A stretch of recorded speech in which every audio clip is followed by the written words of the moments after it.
신창재 교보생명 회장이 재무적 투자자와 2조 원대 풋옵션 분쟁을 3년 넘게 이어가고 있는데요. 당초 주주 간 계약 문제였던 이 사건이 최근 법정 이슈로 번지면서 새 국면을 맞았습니다. 신창재 회장의 경영권이 걸린 문제인 만큼 이 초미의 관심이 집중되고 있는데 양측은 현재 언론에 입장문을 내면서 날선 공방을 벌이고 있습니다. 관련한 내용은 유지승 기자와 함께 짚어보도록 하겠습니다. 지금 신 회장과 재무적 투자자가 벌이고 있는 분쟁, 그 배경과 현재 상황부터 그럼 한번 설명을 해주시겠어요? 네, 분쟁의 발단은 2012년 사모펀드 등 4곳으로 꾸려진 어피니티 컨소시엄이 대우 인터내셔널이 보유한 교보생명 지분 24%를 인수하면서 시작됐습니다.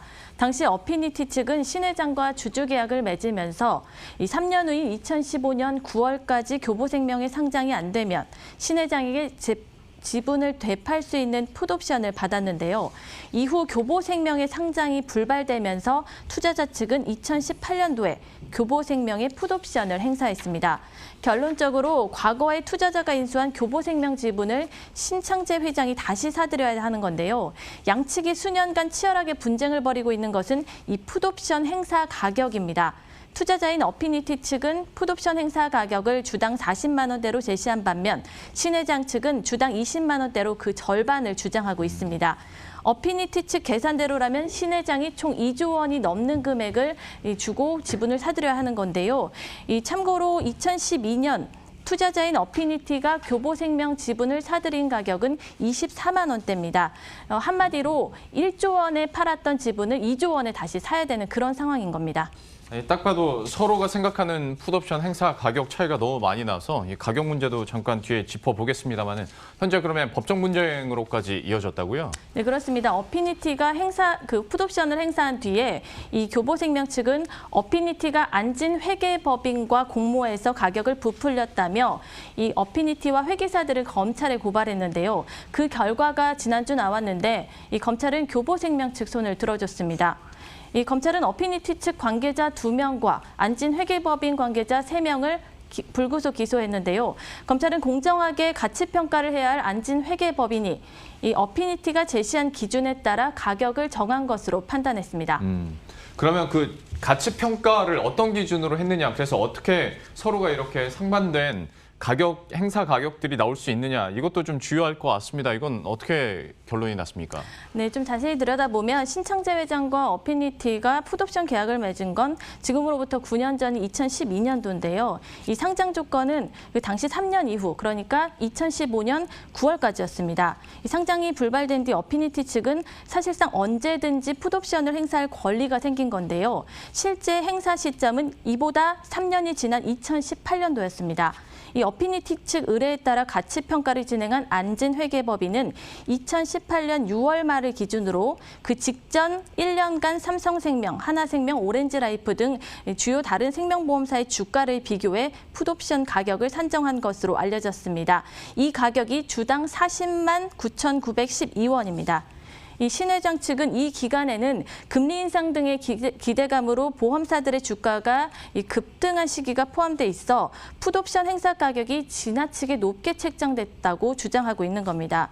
이 계약상 풋옵션 행사와 관련한 권리는 사실상 어피니티가 주도권을 쥐고 있기 때문에 그 행사 시점은 전혀 문제가 되지 않습니다.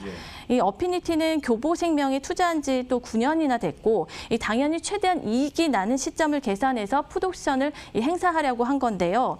이 교보생명 주장대로 이런 조건들이 아닌 이 어피니티가 회계법인과 공모해서 풋옵션 가격을 부풀렸다면 또 얘기가 달라집니다. 이 검찰도 이 부분을 지금 들여다보고 있는 겁니다.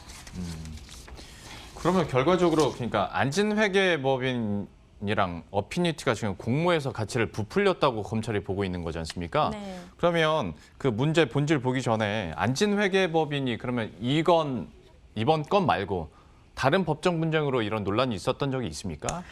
네, 그렇습니다. 이 안진회계법인은 국내 빅3 안에 드는 대형 법인인데요. 예. 그렇기 때문에 공정성이나 신뢰성이 굉장히 중요시되는 그런 기업입니다. 그런데 2017년도에 대우조선해양 분식회계 건으로 금융위원회로부터 과징금 16억 원과 1년간의 영업정지 처분을 받은 바가 있습니다. 물론 안진 측은 이게 불복해서 금융위원회를 상대로 행정소송을 진행을 했고 지금 4년째 법정 다툼을 이어가고 있는 상황입니다. 또 현재 삼성 바이오로직스 분식회계 가담 의혹으로 수사 대상에도 올라와 있는 가운데 이번에 교보생명 건으로 기소가 되면서 이 부담이 적지 않을 것으로 보입니다. 참 이렇게 법정 분쟁까지 간 거면 단기간에 끝날 일은 아니겠네요. 그렇습니다. 보통 법정 분쟁으로 넘어가게 되면 통상 2년에서 3년 정도가 그렇죠. 소요가 되는데요. 예. 이런 시간 소요와 관련해선 양측 다 리스크가 있긴 한데 어피니티 입장에서 사실상 부담이 더 클 것으로 보입니다. 어피니티의 경우 국민연금이나 사모펀드 등 다른 투자자로부터 자금을 끌어와서 이 교보생명 지분을 사들인 만큼 이 다른 투자자들의 자금 회수 압박이 이제 심해질 것으로 전망이 되는데요. 이 경우 중간에 신회장과 가격 협상을 하는 등의 시나리오를 좀 예상해 볼 수가 있을 것 같습니다. 반면에 재판에서 신회장이 패소를 할 경우에는 그 안진회계법인이 제시한 그 주당 40만 원대의 이 신회장이 그 주식을 다시 사들여야 되고 이 경우에는 2조 원대의 자금을 순식간에 조달해야 되기 때문에 신회장 측 입장에서는 상당히 이제 부담 요인이 됩니다.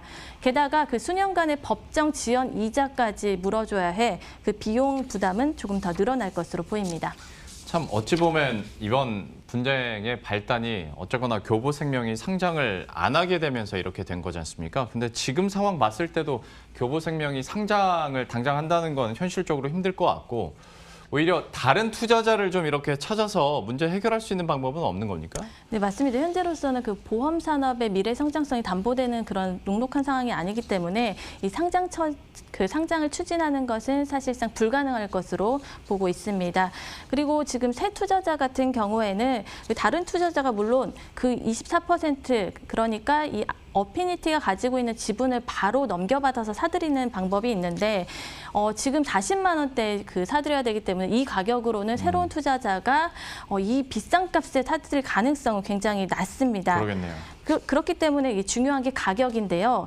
물론 풋옵션 행사 가격을 낮춘다면 이 새로운 투자자가 나타날 수 있고 그렇다면 이 교보생명은 경영 환경이 좀 안정화된 뒤에 상장을 추진하는 그런 선순환을 좀 노려볼 수 있을 것 같습니다.